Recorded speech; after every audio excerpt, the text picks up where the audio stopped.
అప్పులపై బీఆర్ఎస్ నేతల ఆరోపణలకు PCC chief Mahesh Goud counter ఇచ్చారు. అప్పుల సవాళ్లలో మా మంత్రులు పై చేయి సాధించారు అంటున్నారు మహేష్ గౌడ్. మాజీ మంత్రులు తోక ముడిచి వెళ్లారు అంటున్నారు ఆయన. బీఆర్ఎస్ నేతలకు బుద్ధి రావడం లేదు అంటున్నారు మహేష్ గౌడ్. నిరుద్యోగుల గురించి మాట్లాడే అర్హత కేటీఆర్ కు లేదు, ప్రతిపక్ష నేతగా కేసీఆర్ విఫలమయ్యారు అంటున్నారు మహేష్ గౌడ్.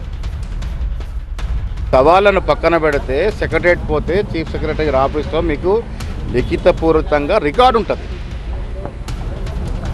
ఇదేం ప్రైవేట్ వ్యక్తులు ఇచ్చిన అప్పు కాదు,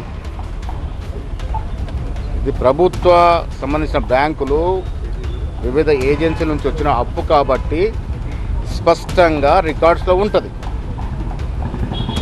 దాది ఆ చేసిన అప్పు ఆ నేరం నుంచి తప్పిపుచ్చుకోవడానికి సవాళ్ళు ప్రతి సవాళ్ళు అనేటువంటి విషయాలతో దాన్ని పక్కతో పట్టించే ప్రయత్నం చేస్తూ ఉన్నారు.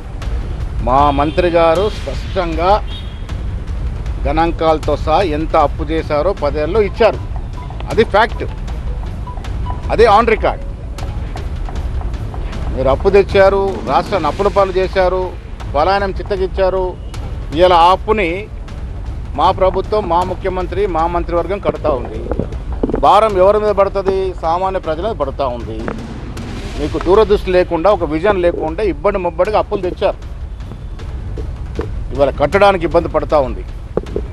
ఇవి అర్థం చేసుకోకుండా దీంట్లో నుంచి కూడా అనవసరమైన రాజకీయాలు చేసే ప్రయత్నం చేస్తూ ఉన్నాడు.